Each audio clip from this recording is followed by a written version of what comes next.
There are a couple of different dynamics that come together to create the identity algorithm. Now, an identity is a pattern, a coherent pattern of repeated thoughts, feelings, words, and actions. In that category, you could also say sensations. Now, we recognize an identity, ourselves or somebody else, because of that familiar and unique pattern. That's you. You're the one that walks this way, that sounds like this, that takes about this long to finish a sentence. I recognize you. I identify you with your identity, your pattern. Now, identities are correlated to their environment. And this originally begins in a template process. Now, for those of us who have written documents or written a book or, for example, written a contract. For example, I own a landscape company, and with every client, I write a contract. And I have a contract template. Now, it took many hours to write the boilerplate or the meat of that template. But all I have to fill in are when it's going to be done, what the prices are for specific things. That's about it. The payment schedule, work hours for this particular job. That's the unique part. The rest is the template. And the template is designed to neutralize threats in all the ways that those threats come up. So the first thing is the contract itself. Very early on, I had a client that hired me to do a design, and after spending the time to do the design, they said, well, I didn't use all of your ideas, so I'm not going to pay you for the design. And I said, I thought you were paying me to create the design that I recommended, not that you were paying me for you implementing the design. It just seemed bizarre. So a contract addresses that. Payment will be made at such and such a time for this. And that protects against a misunderstanding of that nature. And then another client doesn't pay their bill on time. So the contract addresses that and says you need to pay your bill by this date, or there will be a late penalty. One couple person comes out, the wife comes out and says, I'd like you to do this. Then the husband comes out and says, I don't want you to do that. I'm not going to pay you to do that. That's my wife's idea. I want you to do this. So the contract addresses who is considered legally binding to make recommendations. Meaning, is it agreed that you're both legally bound? If you ask for something, you'll both pay for it? Or is this a relationship where only one person has the authority and only one person pays for it? That's got to be spelled out. And so the contract is in its template form, be it a business contract or a personal contract. It is a template of responses to survive in a given environment. Meaning, if no client had ever tried to cheat me on a bill, there probably wouldn't be a contract. If no client was so divided that the wife wanted this and the husband wanted this and neither wanted to pay for the other person's ideas, there would not be a clause about that. So the purpose of a template is to create safety in response to unsafe dynamics in the environment. It takes work to create a template. It takes work to create a contract. And you don't create that contract just for the hell of it. You do it because the pain sustained by not having a contract is greater than the pain sustained of going to the time to write and agree to a contract. Because there is a tendency, particularly in a sociopathic environment, to promise things in the future in exchange for something now. But then after the thing is delivered and you've gotten what you want, in a sociopathic paradigm, well, now why do you want to have to do the thing you said you were going to do? Oh, I've changed my mind. I'll get to it later. And so a contract provides some discipline, some mediation of that somewhat self-absorbed sociopathic tendency. My point is that it's not that all human nature is sociopathic or self-absorbed. It's a given microclimate. It speaks to the given culture in which we find ourselves.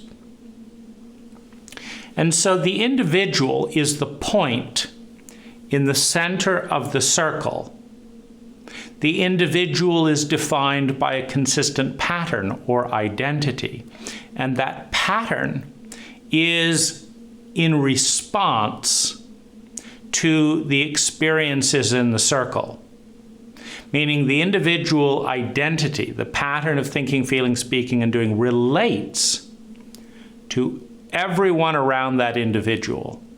That's what shapes the individual. Now, the purpose of templates in childhood are to instinctively, before mental awareness, before language, to instinctively develop a pattern of response that facilitates survival, security, love and belonging, self-esteem, the development and discovery of gifts, bringing those gifts abundantly into the world, and ultimately transcendence, participating in something bigger than the limited egoic self.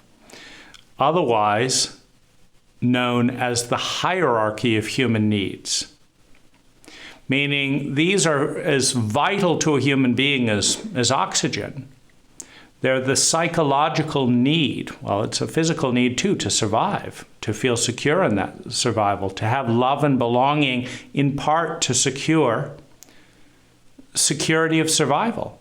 Meaning in an interdependent species, you don't have much security and survival if everyone hates you and won't cooperate with you in a culture and world in which we are incredibly interdependent, in which everything we purchase depends on the cooperation of the seller, in which all the support that we receive depends on the cooperation of those who give us that support. With no support and no cooperation, an individual is incredibly insecure in their survival, mathematically speaking. And so in this hierarchy of human needs, what the child is learning is how to meet those needs within a given environment before they have conscious thought.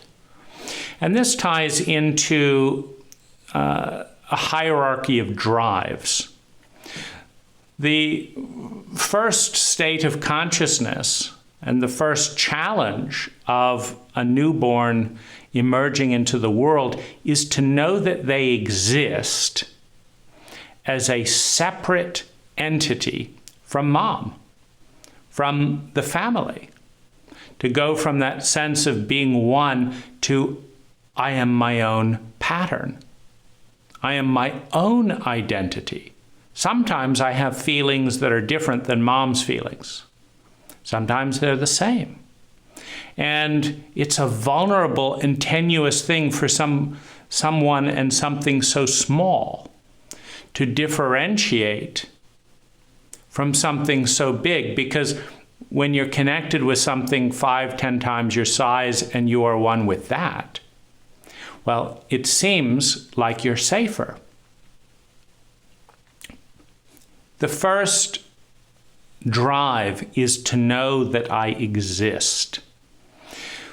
The second drive, now this is amoral and it is independent of pleasure and pain, because I learned that I exist when I feel pain and mom feels pleasure, or when I feel pleasure and mom feels pain. It's the differentiation. I know that I exist as a separate consciousness is the first drive. And not everyone gets that. Not every grown-up has fully differentiated from mom, from the family, from the cult, from the landscape, from the group majority, from the dogmas and paradigms of that cult.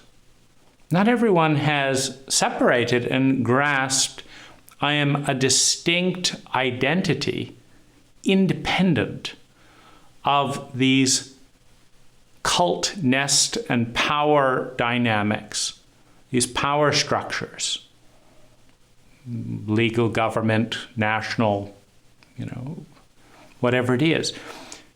The first drive is I exist.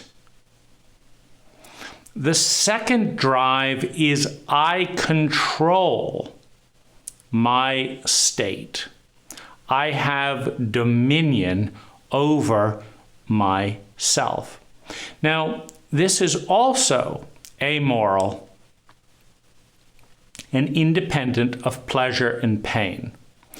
It's very common in a you look at a teenager dynamic. And when they were a child, it's very common in abusive parenting techniques. It's just a way, you see, because mom and dad in a dysfunctional home are still trying to experience that they exist, that they matter, that they have impact. And one of the ways that that's done is by yo-yoing the child's state. I can make you exist, I can make you happy, I can make you sad, I can make you happy, I can make you sad, I can frighten you, I can intimidate you. And, a grown-up infant, meaning a large body in an infant state, is still learning that I exist, separate, that I matter. And so this is not necessarily an empathic drive. It's just differentiating. Now, the next drive is of controlling state. I have control. I exist. I have control. Now, this is an important developmental state, and it's so important that an individual will choose to take control through pain if they cannot take control through joy, happiness, etc. And that depends on the health of the environment around them. But you'll see teenagers, for example, who, after being yo-yoed around too much, broken promises, hopes gotten up and dashed, etc., that anchor themselves to a low baseline state that they can control. For example, boredom. How are you feeling? I don't know. What do you want to do? I'm bored. Do you want to do something exciting? Nah.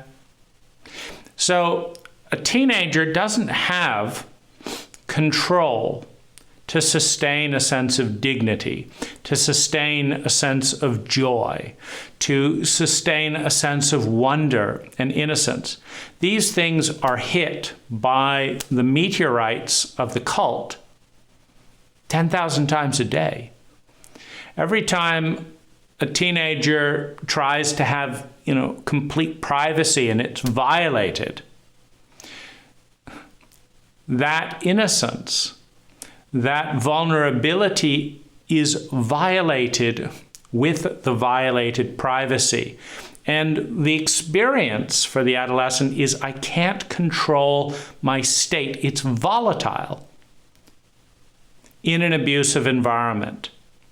And so what the teenager does is they anchor to the lowest state in the cycle and put forth that public image. I'm mad, I hate you, I'm angry, I'm apathetic, I'm bored, and I don't want to cooperate and do anything. Now, in doing so, the teenager is learning control, because the parent's response to this new development, of this new drive, is to try and boost the child up to reassert that they can have impact, that the parent can control the state, that the parent matters more than the teenager. In a narcissistic family dynamic, as soon as the child becomes an adolescent and expresses the rebellion, which ties into the sympathy-antipathy synthesis process, the child of sympathy, the adolescent of antipathy, hopefully the adult of synthesis at some point. The teenager is establishing control of their state. The parent doesn't want to lose control in an unhealthy dynamic, so they'll bribe the teenager as much as possible. And if the teenager kind of goes up again and becomes happy and excited, then the parent seeks to use that leverage to jerk the child around to manipulate the teenager towards their own narcissistic agendas. Meaning, we don't teach parents how to be adults. We don't teach parents how to be parents. So usually you have a child or an adolescent in a grown-up body who's trying to get their needs met out of the child at the same time the child's trying to get their needs met out of the parent. And the parent's looking for leverage in that. And if they can control the adolescent state, they've got that leverage. They can lift it up as a reward, and then they can knock it down as a punishment and use that yo-yoing to continue to influence and leverage and control the adolescent by controlling their state. So the adolescent, in order to grow up, needs to take control of that. And since they cannot stop a larger sociopathic body of people from knocking them down when they're up, what they do is they cling to the bottom. So the parent or reality or the school knocks them down again, and they cling to it. And something nice comes along, but they won't let go of the hate. They won't let go of the anger. They won't let go of the rage. They're anchoring so as to learn regulation skills.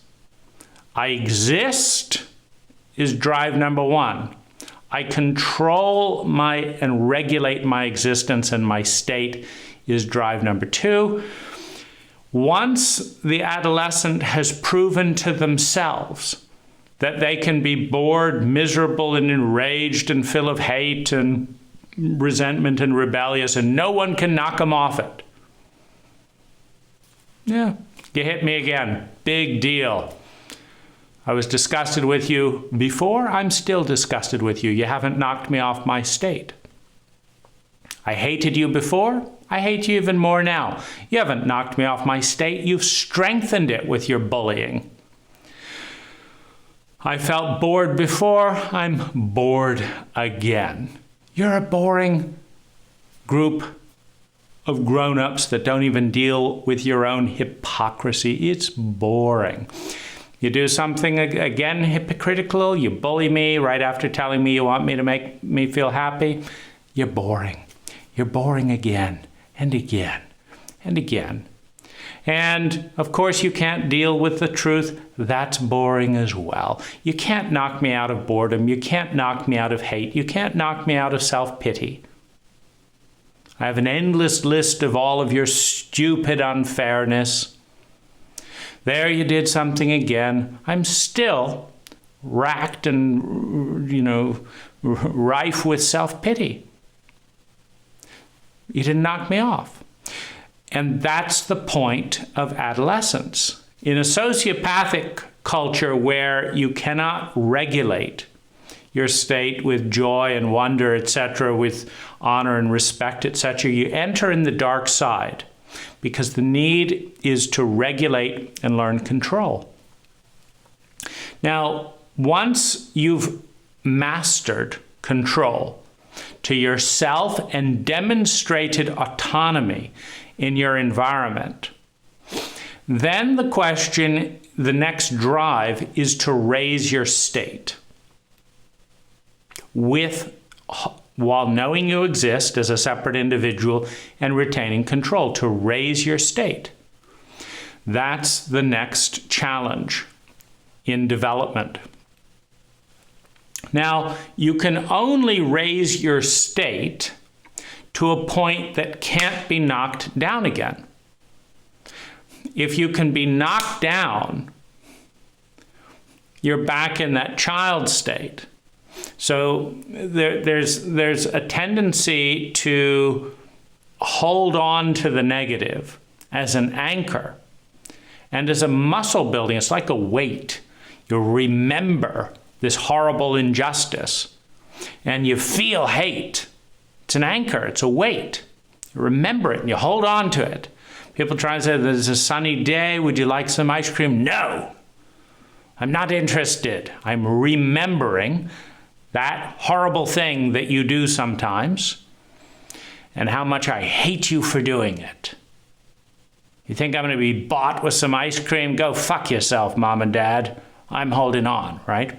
So I'm remembering, I'm putting it together again, and I'm holding on to the state. You can't knock me off with ice cream, and you can't knock me off with fairy tales, and you can't knock me off with more promises and lies, which I know you're going to do as soon as I believe you, etc. No, you're not knocking me off. Now, as the adolescent, leaves home, gains, access to legal rights, saves up a certain amount of money in a secure savings account, investment, and that can't be knocked down, then the goal becomes to raise state. I want to explore, what wonder looks like that I can create and sustain. I want to explore what freedom is like. I want to explore what gratitude feels like. I'm raising up my state. So these are the objects, the sympathy, antipathy, synthesis dynamic of maturation.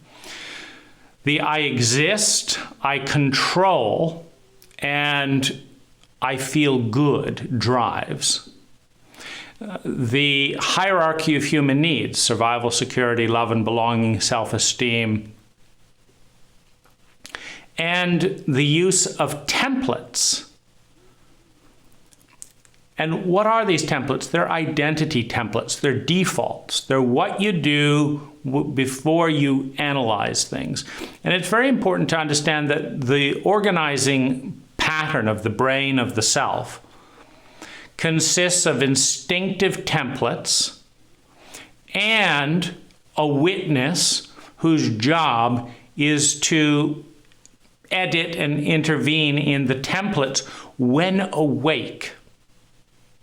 So you have the instinctive mind, you have the irrational mind, you have the witness. Now, when you are present to your witness, you are awake.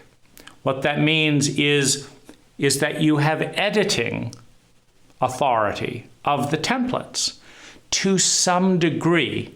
Now, we are a psychologically, traumatically, emotionally illiterate cult. You can go from cradle to grave in our cult without a single formal hour of psychological literacy, of emotional science, of relational science. So we're not that sophisticated at interjecting into the instinctive template domain. But if we are present to the witness, if we have woken up to the fact that we are not just our instinctive templates, the identity patterns, thinking, feeling, speaking, doing, that were formed in early childhood, to survive, to learn those regulating things, to go from sympathy to antipathy towards synthesis, to meet our human needs. We're not just the instinctive. For example, if mom rewards a tantrum and doesn't keep her word, the identity that forms in early childhood is secure one's human needs with tantrums. It's that simple. There's no rationality, there's no sense of preference, there's no, do I want to be someone at 5 years old who has tantrums? No, it's unconscious, it's instinctive, and it is mathematically accurate. The individual is shaped by the environment. The child is shaped by the giant patterns of the giants around them, their parents.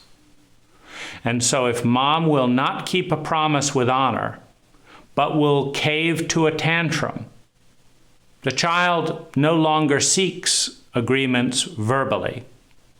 They tyrannize with tantrums as the most intelligent and efficient way of meeting their human needs in a dysfunctional reality with inept parents. That becomes the template. And let's say this is the main thing from 0 to 6. But sometime in 6 years old, whatever, mom decides to hit the child for having a tantrum. Maybe mom didn't feel comfortable hitting a 3 to 6 year old, but now that you're 6.5, mom has decided that she is entitled to hit you for the tantrums that she trained and induced into you. So she hits you. Well, your survival, security, love and belonging, self-esteem plummet. And now you've still got all that programming and reward cycle for throwing a tantrum. But now you've got a new thing that says, how am I going to get what I need when mom still doesn't honor promises, but now she hits me for having a tantrum? So maybe you test out the system again. Do I get hit every time I have a tantrum? Interesting. Okay. It's every third time, or it's only if I scream, so I'm going to regulate my tantrum. Or what about sulking? What if I sulk, for a week after mom hits me? Does she then bribe me and feel guilty? What's the new, how am I going to meet my needs with a self-absorbed narcissistic parent? What's going to get me through there? And so there will be a new survival pattern. Or maybe mom has a new boyfriend and he hits you. So you can only have tantrums when you're alone with mom, but the boyfriend actually does what they say they will. So you now have to relearn to make agreements, and you can actually count on the agreements being kept with the boyfriend, but not with mom. Mom still has narcissistic self-absorption and only does what's expedient. So it's now expedient. It's more expedient to hit you to get you to shut up than it is to meet your needs. And it's more expedient to wait to be manipulated, rather than do what was agreed and remember it and follow through and have the discipline of that. Because mom's a child inside. She's just a child in a very big body.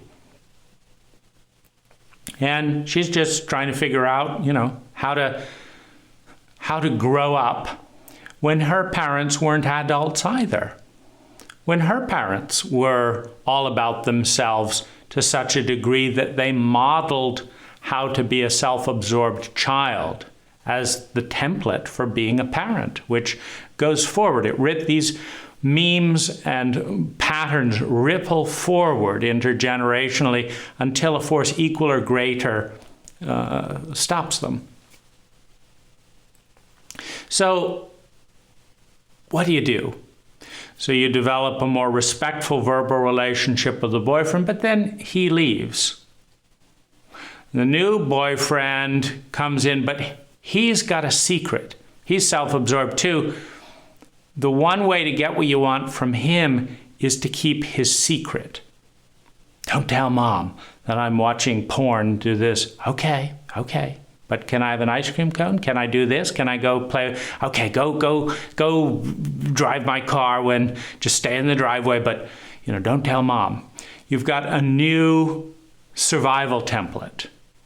Now I have to find out the secrets of the people who have the authority to help me meet my human needs.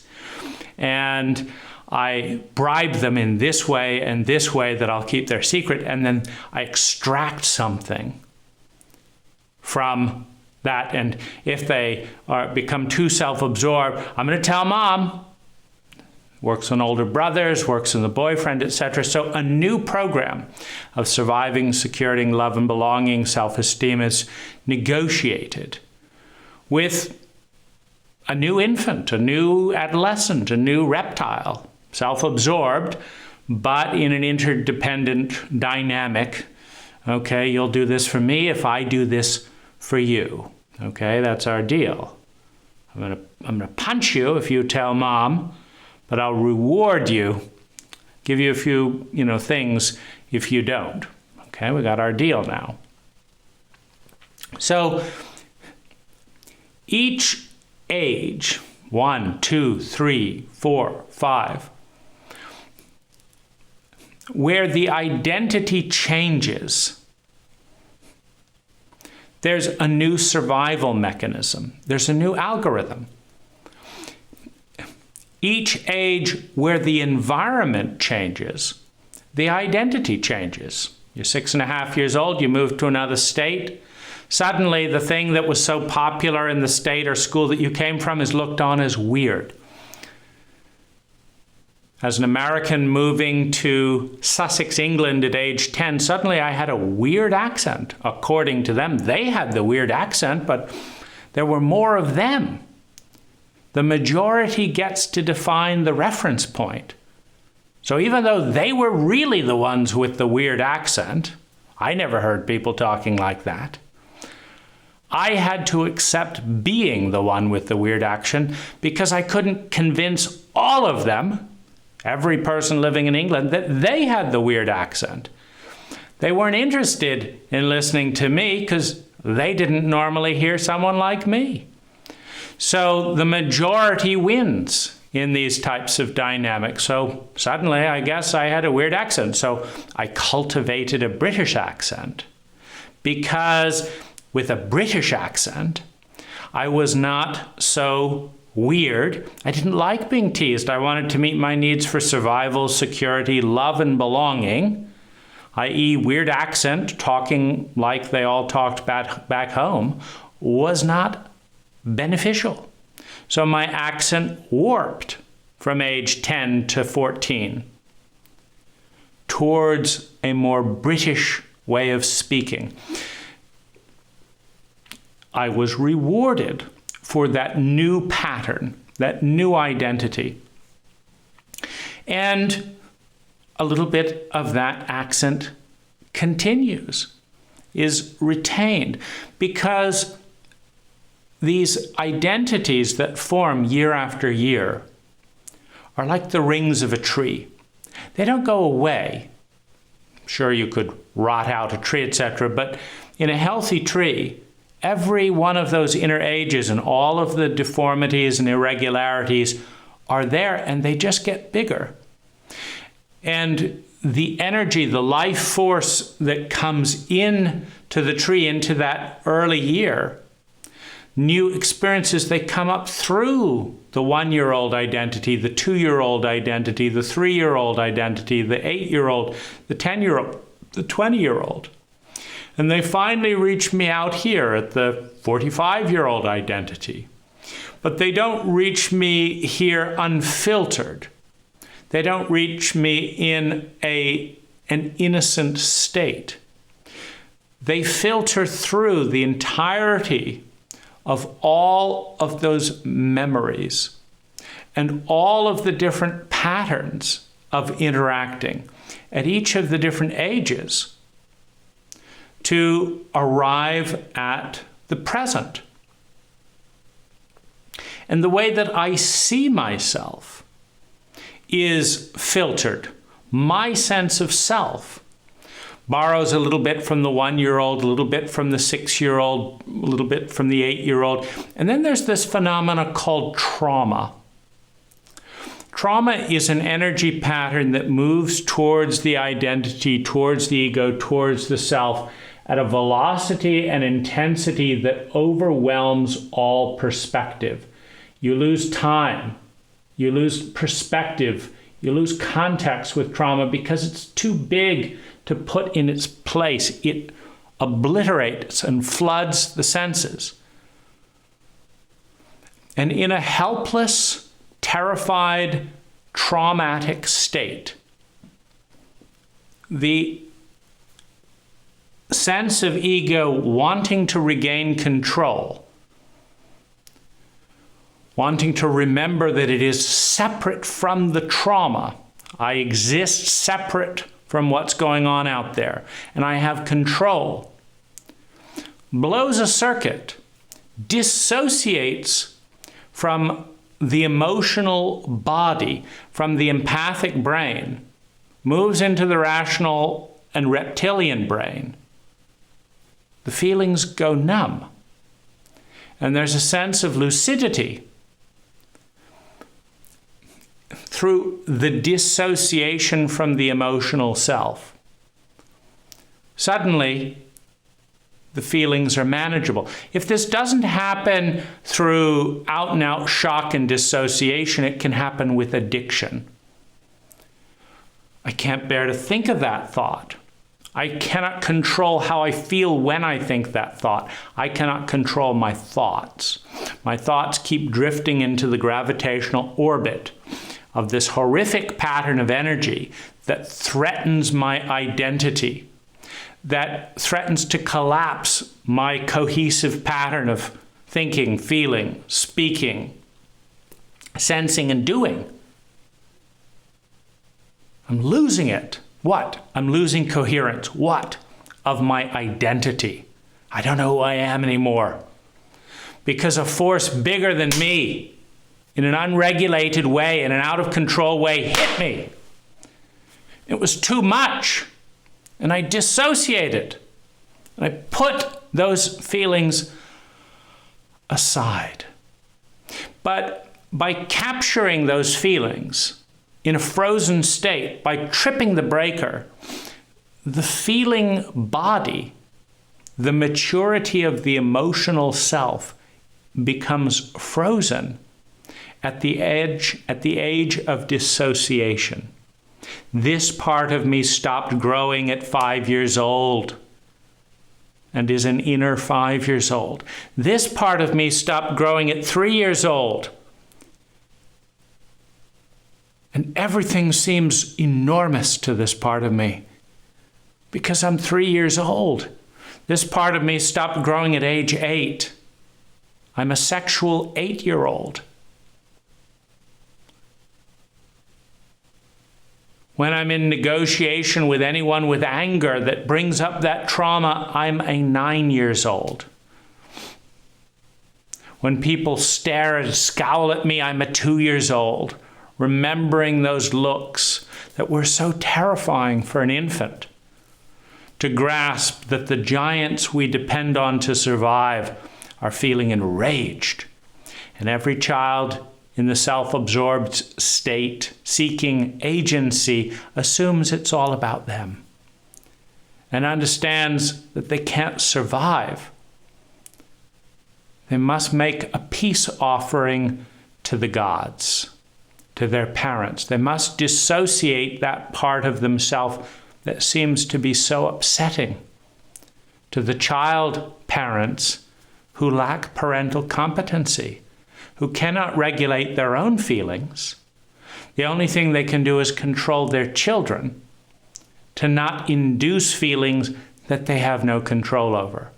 I must control you because you affect me, and I have no control over how you affect me because I haven't learned agency, because I'm emotionally illiterate, because I'm psychologically illiterate. In a chauvinistic cult that dishonors femininity, that dishonors the inner psyche, that dishonors half of who I am with sustained, willful ignorance. I have to dissociate. I must disown the willful part of me because it scares Mom. Now I'm lost. I've lost my will. But at least Mom isn't afraid of me. Now that she's not afraid of me, she's smiling at me. And now that she's smiling at me, I believe I'll grow up because I depend on Mom. She's the giant. I'm the little one. She's enormous. I'm very small. And now that the giant is happy because I'm timid and tentative in a way that doesn't threaten them, I can believe again that I'm going to make it. I just will always need Mom because I've given up my sense of authority, my sense of insistence. I've given it up because it scared Mom. Because Mom's dad beat her when he was in that state, and she can't differentiate between a 2-year-old in that state and a grown and sociopathic father.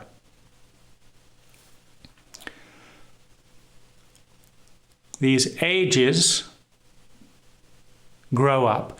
The feelings get frozen at the age they are dissociated from. Sometimes memories get dissociated from. If memories produce unwelcome feelings, if a family is in a shadow denial pattern, where Dad incestuously rapes Mom and every female in the family, but it's very clear, it's understood that Dad would rather walk away from the family and leave it penniless than be confronted with his cruelty or stop the cruelty. So it's not safe to bring up the pattern. We all pretend we're grateful and everything's fine. And Mom quickly wipes the tears of the little 6-year-old, the latest victim, puts her in a nice little dress for Dad. Nobody talks about it. The truth has been suspended. Or the fact that nobody speaks their mind, because anyone who speaks their mind in this family is eviscerated, humiliated, beaten, raged at. Dad has to go on a bender with 20 beers to get over the fact that someone in his family does not agree to be unilaterally dominated by his politics, by his ideas, because Dad believes that the only thing that makes him a man is dominance. And in a chauvinistic cult, the chauvinistic version of a man is one who dominates. There's no room for love in chauvinism. There's no room for partnership, equality. You want to be a chauvinistic male in a chauvinistic cult? You dominate. Don't threaten my authority. So the truth gets buried. And each person at every age that buries the truth with the knowing that this is how the family unit survives, that keeps me secure in my survival with some sense of love and belonging. And we don't tell the community this secret. No one tells the community this about our family, because our family survives and feels secure in a sociopathic cult to the extent that it keeps secrets about that which is taboo and shamed in the cult. That which is taboo and shamed in the cult reflects the mediocrity and immaturity of the cult. An adult cult, an adult culture, does not shame and dissociate and scapegoat its people, and does not abuse and traumatize them with isolation, with racism, with hatred for being who they are. That's an adult. The child is incapable of mature love. The adolescent is incapable of mature love, and it's worth taking a moment in a cult that has no clear concept of adult love to understand what it is. What is adult love? Adult love, first of all, emerges out of the adult. The adult is the synergy of the unconditional yes of the child in a state of sympathy, the unconditional rebellion and no of the adolescent in a state of antipathy. The adult is the synergy, the witnessing, the presence that emerges out of this yes and this no that is unique. The adult becomes aware of itself, wakes up to its own presence, and says, you know, I actually like the corn tamale bake that my mother made. I am still a yes to that. I don't like the idea of bribing children to cover parental secrets. I'm a no to that. I'm a yes to going to school. I'm a no to the imbalance in the school curriculum. I'm a yes to paying taxes. I am a no to the belief that my government is always right and ethical and blah, blah, blah. I'm a yes, I'm a no, I'm a yes, I'm a no. And in that unique pattern of yes and no, individuality emerges. That is not referencing the other. Because the yes is yes to the parent, the sympathy. The no is rebellion to the parent in antipathy. The adult is the synthesis that is a unique present. I like some of this and not this. I like some of this and not this. And I'm doing it because of what I have learned, what I perceive, what I have observed, what I think and feel.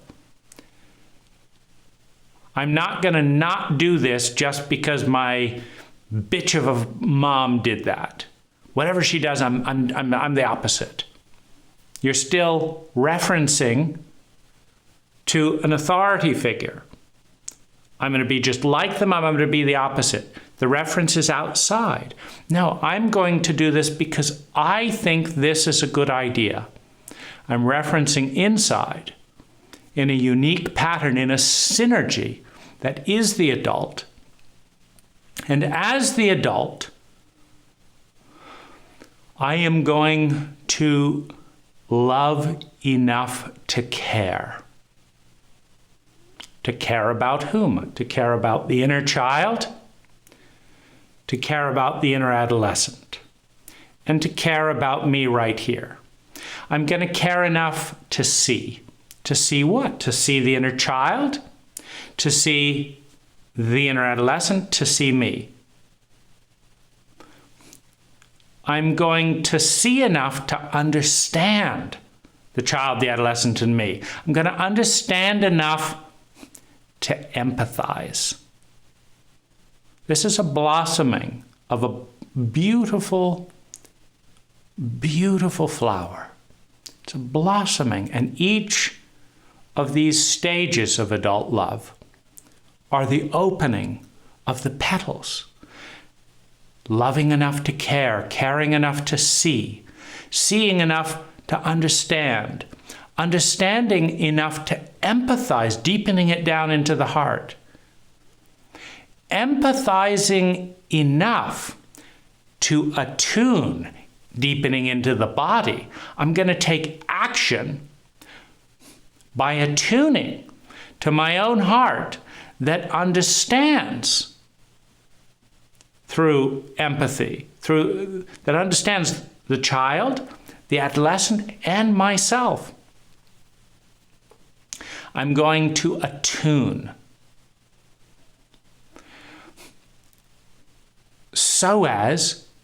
and I'm going to attune enough to succeed. I'm going to take the actions in a feedback loop until I get the feedback from my inner child, from my inner adolescent, from myself, that I am succeeding. Succeeding at what? Succeeding at ensuring and giving and blessing the child with survival inside. I don't care if those parents welcomed you or not. I don't care if they were competent or not. I welcome you. Welcome, you are born into my psyche. You are born into the synergy that is my adult. I love your enthusiasm. I love your emotionality. To succeed at survival, I'm going to keep this body alive. Make the money, train in skills, contribute value, step out of the way of moving cars to survive. I'm going to meet our need to survive, to feel secure in that survival, to have a sense of love and belonging inside. You know what? I understand why you did those tantrums. I understand you had no choice. I understand why you hated Mom for those tantrums. That's just what adolescents do. They have antipathy for the corrupt aspects of their world. You are loved. You belong with respect.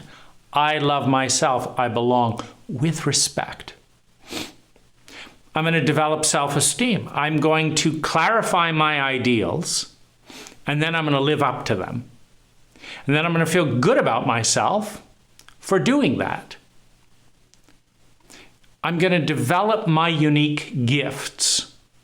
I'm going to bring them out into the world and learn to create abundance for myself and other people, to integrate. And in the success that that brings, to become a part of a purpose, a mission, an idea that's bigger than me. I am going to bestow and integrate adult love. And I'm going to find those pockets of dissociated shame and energy and trauma and release them. And I'm going to forgive that child that cannot forgive themselves. I'm going to forgive the adolescent is too ashamed of themselves, too humiliated. I'm going to honor and listen and show them respect. And in the abundance of the synergy of adult love, the blossoming of adult love, as I experience that beauty, that radiance, now I'm going to love you as an adult. I'm going to care enough.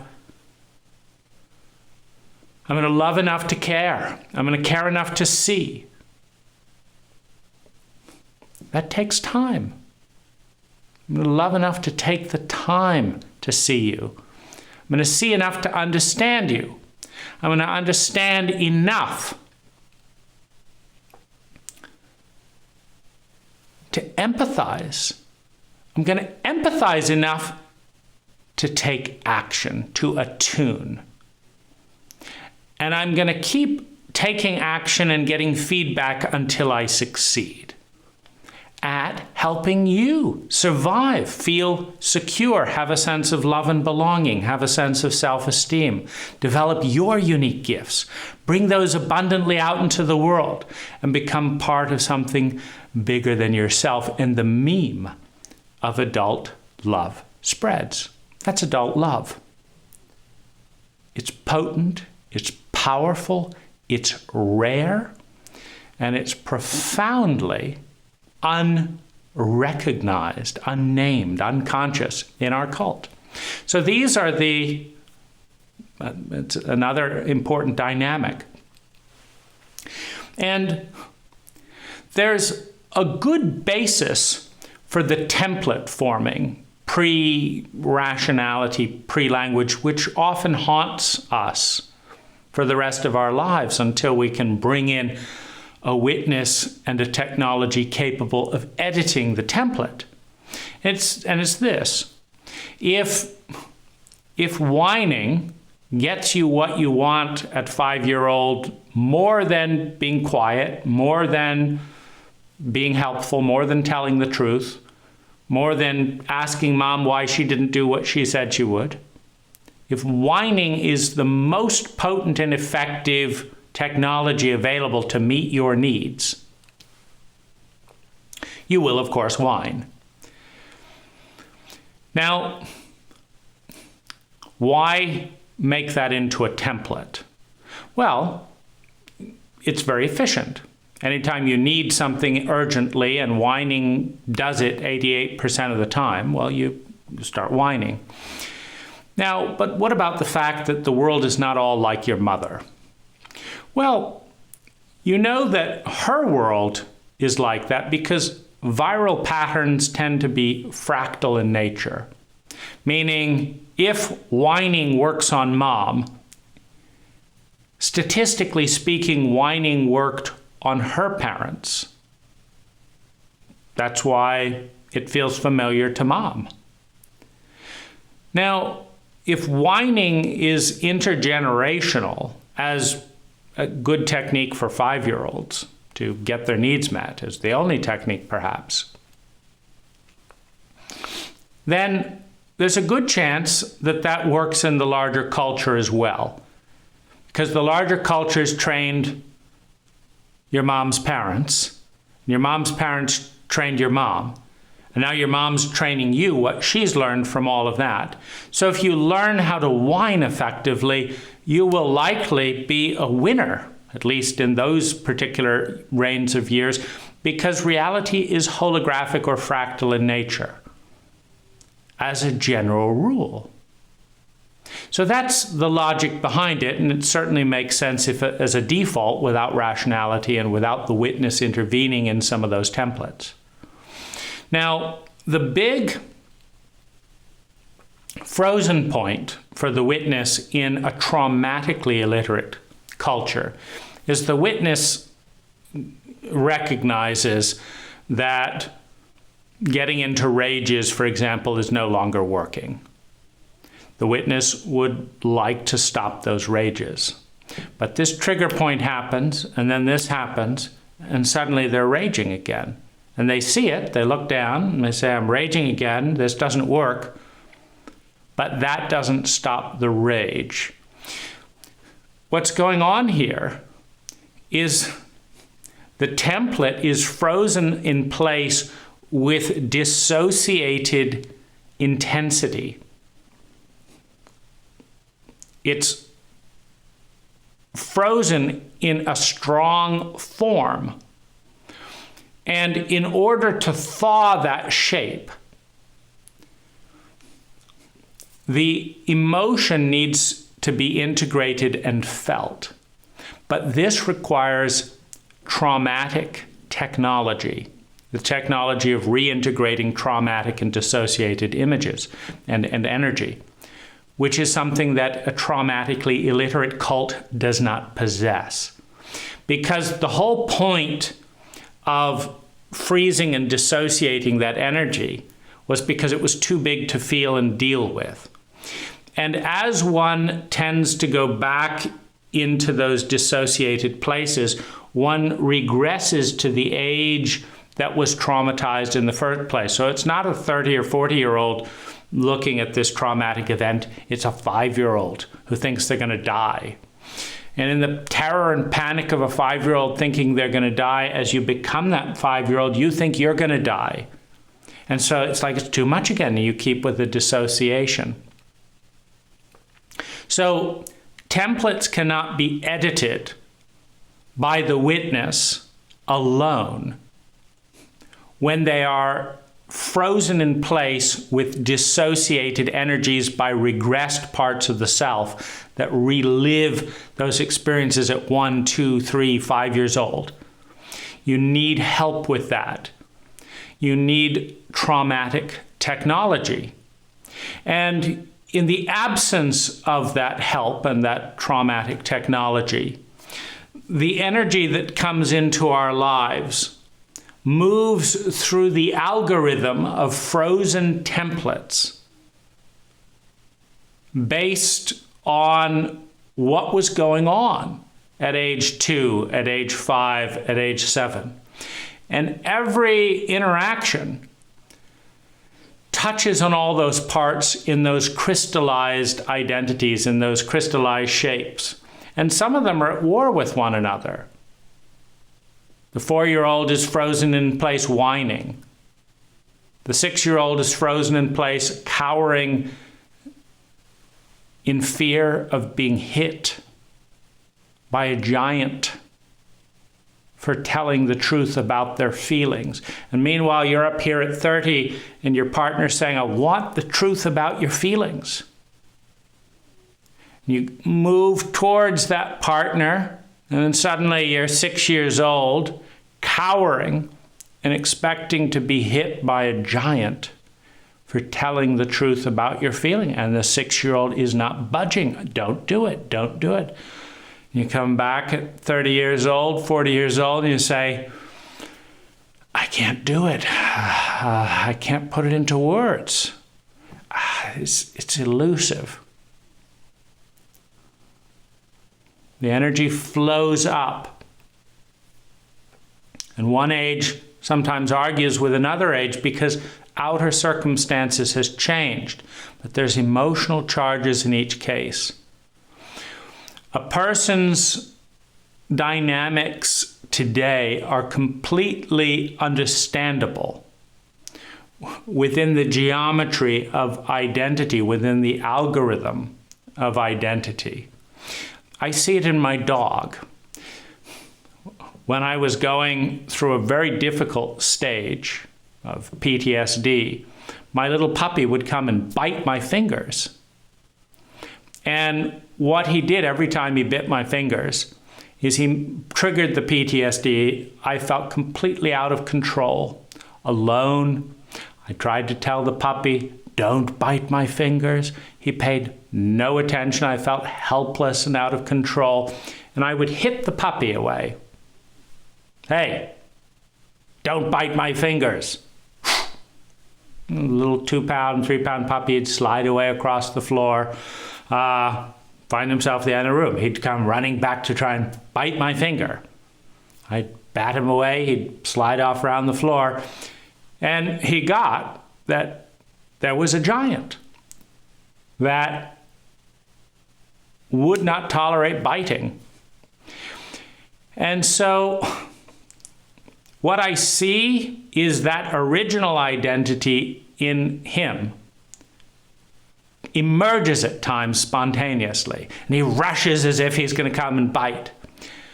But then the memory of being swatted down the floor as a 2 or 3 pound puppy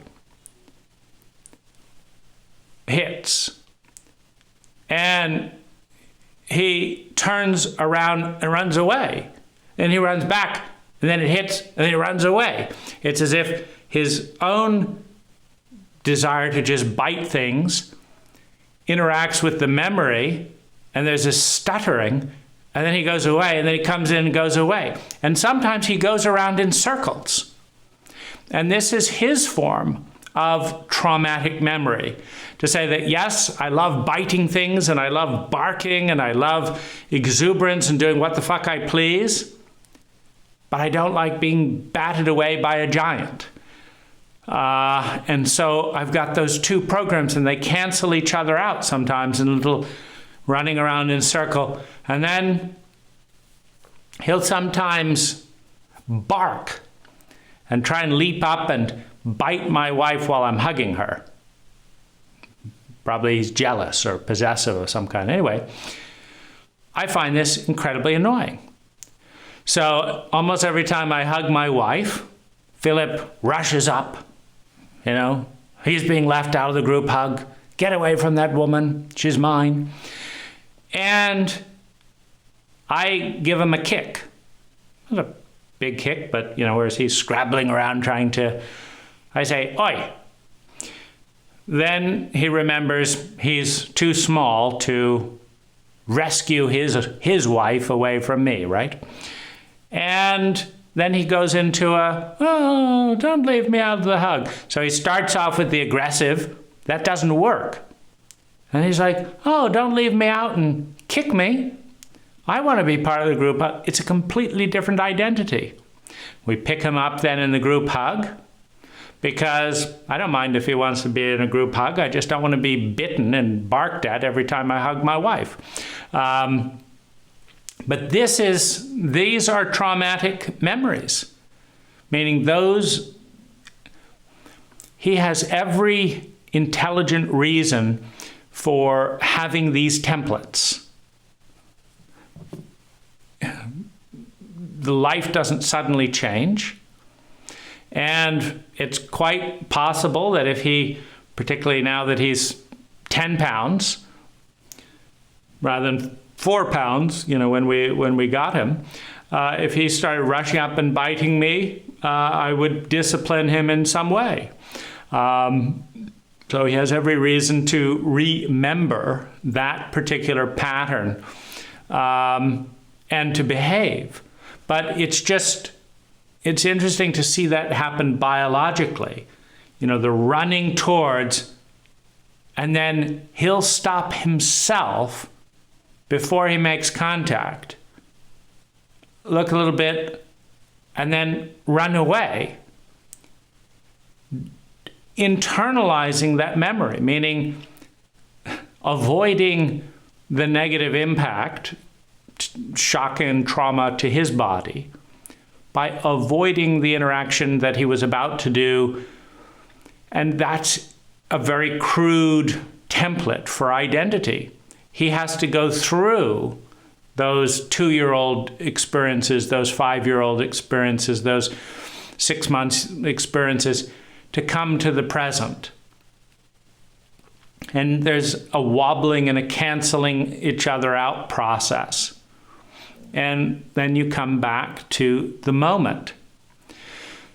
So my purpose in this is to bring consciousness to evident dynamics that in a psychologically illiterate cult, I've known almost nothing about most of my life.